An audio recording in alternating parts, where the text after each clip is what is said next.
देखिए, अगर छात्रों के साथ खड़ा रहना है तो हाँ, कांग्रेस राजनीति करती है। अगर छात्रों के हाथ उठाना उनके राजनीति करना है तो हाँ, मैं राजनीति करता हूँ और करता रहूँगा। ये छलवा है, ये बच्चों को गुमराह किया जा रहा है, उनके भविष्य से खेला जा रहा है। अगर वो शांतिपूर्ण आंदोलन करते हैं तो कहेंगे फिर उनको पाकिस्तानी घोषित कर दिया जाएगा, फिर अफगानिस्तान फिर कहेगा विदेशी फंडिंग से हो रहा है, जैसे किसान आंदोलन में किया गया।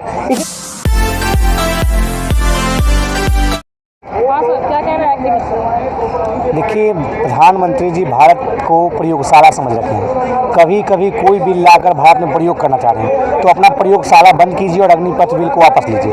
साफ साफ शब्दों में युवाओं ने आपका अग्निपथ बिल का बहिष्कार कर दिया है।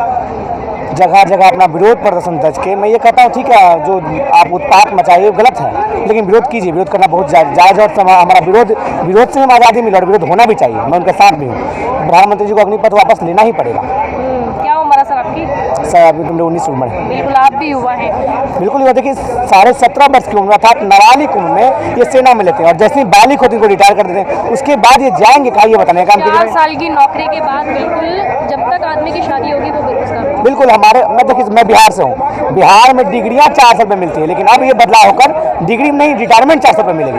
यही बदलाव हुआ है। सरकार तो बोल रही है कि भड़काया जा रहा है युवा को, स्कीम अच्छी है तो आप बचा लो, आप सरकार में बचा लो। आप तो किसान आंदोलन में भी कहा था, आपने शाहीन बाग में भी कहा था। देखिए छात्र उधर में छात्र भी चिंतित है। अगर वो शांतिपूर्ण आंदोलन करते हैं तो कहेंगे फिर उनको पाकिस्तानी घोषित कर दिया जाएगा, फिर अफगानिस्तान फिर कहेगा विदेशी फंडिंग से हो रहा है, जैसे किसान आंदोलन में किया गया। इसीलिए वो ऐसा कर रहे हैं। लेकिन देखिए, मैं उनको हाथ जोड़ कर अपील करता हूँ कि शांतिपूर्ण आंदोलन ही एकमात्र उपाय है जिससे सरकार झुकेगी। किसानों ने झुकाया सरकार को और युवाओं ने भी सरकार से झुकाएगा। क्या स्कीम रोल बैक नहीं होगी? सरकार 1 साल तक किसान आंदोलन को भी कहा कि हम रोल बैक नहीं, क्या कहा, उल्टे मुंह गिरना पड़ा और सामने आकर माफी मांगना पड़ा। फिर सरकार उल्टे मुंह गिरेगी और माफी मांगेगी। राहुल जी ने पहले ही कह दिया कि माफी वीर बनने के लिए तैयार रहिए और माफी, क्योंकि इनका काम माफी मांगते थे, अब माफी मांगने के तैयार रहिए और जल्द से जल्द अग्निवीर वापस लीजिए। राहुल जी तो खुद भी ईडी केस में फंसे हुए हैं, वो क्या करेंगे? देखिए, ईडी केवल विपक्ष के नेताओं के पास ही जाता है। बता दें, इन 5 सालों में, इन 8 सालों में जब तक मोदी जी का सरकार रहा है, कोई सत्ता पक्ष के नेता के पास गया हो? अमित शाह के बेटा जैसा 5,000 करोड़ से कैसे 5 लाख करोड़ का मालिक हो जाता गया हो? कैसे बीसीसीआई का सेक्रेटरी तक गया हो? या कोई नितिन गडकरी का बेटा, राजनाथ सिंह जी का बेटा कैसे विधायक बना था, कोई किसी भी नहीं किया होगा। लेकिन ज़्यादा किसके पास है? बिहार में लालू जी के पास जाएगा, देश में राहुल जी के पास जाएगा, उत्तर प्रदेश में ममता मायावती जी के पास जाएगा, बंगाल में ममता। केवल विपक्ष को टारगेट किया जा रहा है। विपक्ष विहीन, ये जब स्कूल पढ़ते थे तो टीचर विहीन स्कूल खोजे, नेतागिरी में आया तो नेता विहीन उसको खोजे, जब सरकार में आया तो विपक्ष विहीन सरकार खोजे, और ये होने वाला नहीं है। विपक्ष लोकतंत्र की आवाज़ और मजबूत स्तंभ हमेशा रहेगा।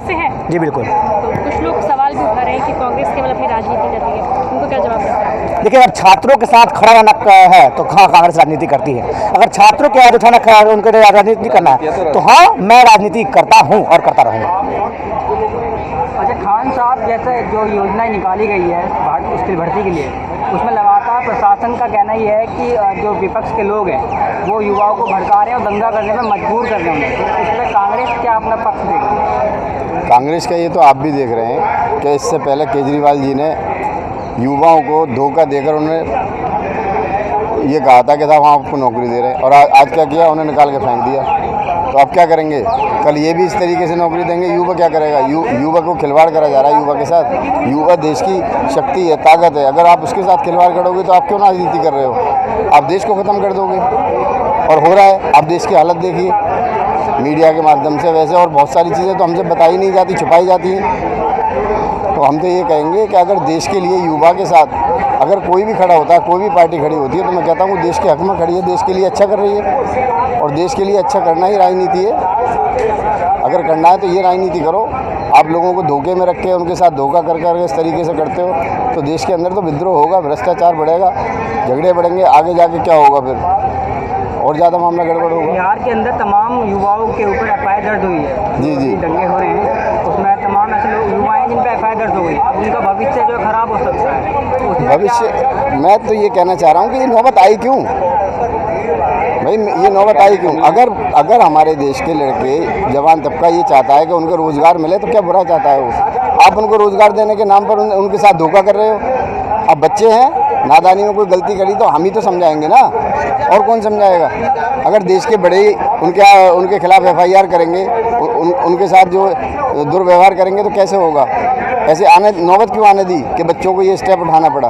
अगर उठाया भी है तो उन्हें समझा है। योगी जी बोल रहे हैं कि योजना जो अच्छी है युवाओं के भविष्य के लिए उज्ज्वल। मैं ये नहीं कहता कि देखो देश की जो भी क्षति पहुंची है, क्या वो सरकारी गाड़ियां थी, ये रेलवे गाड़ियां थी, ये देश का नुकसान है, ये हुआ। मगर हुआ क्यों? अगर हमारा देश के हमारे घर का अगर बड़ा ठीक होता है तो हमारा परिवार अच्छा चलता है। अगर हमारे देश के नेता सही होंगे, सही काम करेंगे तो हमारे युवा पागल नहीं है। वो आने वाले इससे पहले युवा थे, आज वो बड़े बने बैठे हैं। वो कैसे बने बैठे? उन्होंने अच्छा काम किया तो उन्हें अच्छा कहा जाता है, जो गलत काम करता है उसे गलत कहा जाता है। तो ये सोचने की ज़रूरत है कि हमारे युवाओं के लिए क्या किया जाए। ये ज़रूरत नहीं है कि युवाओं ने गलती कर दी तो उन्हें सज़ा दे दी जाए या उनके खिलाफ FIR और केस किया जाए। वो भी हमारे युवा हैं। देश की भी जो अगर नुकसान हुआ है उसके लिए भी हमें बहुत ज़्यादा दुख है कि मतलब नहीं होना चाहिए था, क्योंकि वो भी हमारे ही साधन है रेलवे का। वो भी हम अपने यूज़ में लेते हैं, इस्तेमाल में लेते हैं। और देश में अगर इस तरह से होगा तो ये तो और ज़्यादा देश हमारा बेकार होगा और नुकसान होगा हमारे देश का। ये जो अग्निपथ योजना है इसमें आपको ऐसा क्या खराबी लग रही है जो युवा इसको मतलब प्रदर्शन करने इसके लिए? देखिए, आप सबसे पहले दिल्ली से लगा लीजिए, केजरीवाल सरकार ने क्या किया। सिविल डिफेंस की नौकरी के नाम पर लोगों को रखा, उनको ड्रेस पहनाई गई। जब उनमें जज्बा आया, युवाओं में इतना जज्बा आया, वो अपने तरीके से काम कर रहे थे, लेकिन उनको एक महीने बाद ही उनको निकाल दिया गया। जो आदमी सिविल डिफेंस में लगे, हमारी बहनें, हमारे भाई जो सिविल डिफेंस में लगे थे, आज दर दर भटक रहे हैं। आप देख लीजिए, ऐसी ही योजना है मोदी सरकार की। कल 4 साल के लिए बच्चों को लगाएगी, उसके बाद निकाल देगी, फिर कहाँ जाएंगे बच्चे? या तो वो नशा करेंगे या गुंडागर्दी करेंगे। आप बताओ क्या भविष्य बच्चे का? मैं ये कहना चाहता हूँ मोदी सरकार को, अभी जो भी खाली पद पड़े हैं, डिफेंस के अंदर जो पद पड़े हैं, वहाँ बच्चों को लगाया जाए और उनको परमानेंट नौकरी दी जाए, जब देश का भविष्य बनेगा। ना कहीं परमानेंट नौकरी 4-4 साल के लिए बच्चों को नौकरी लगाया जाए, उनका भविष्य नहीं बनेगा। ये सब 4 साल बाद भी तो वो देंगे ना उनको। 4 साल बाद की कोई गारंटी नहीं है। कोई गारंटी बताओ मेरे को, कौन सा गारंटी पत्र है इनके पास? कौन सी गारंटी दे रहे हैं? लिखित में दिया है 10% डेप्रिसिएशन। कोई कुछ नहीं दे रहे। ये सब ये झूठ है, सिर्फ ये छलवा है। ये बच्चों को गुमराह किया जा रहा है, उनके भविष्य से खेला जा रहा है। मैं कहता हूँ मोदी सरकार को इतने सालों से बोल रही है, कहाँ पर उन्होंने नौकरियां लगवाई? परमानेंट नौकरी दी जाए। ये खाली जो खाली स्थान पड़े हैं उनमें उनको ज्वाइनिंग कराई जाए, ताकि हमारा देश का भविष्य चले, आगे बढ़े।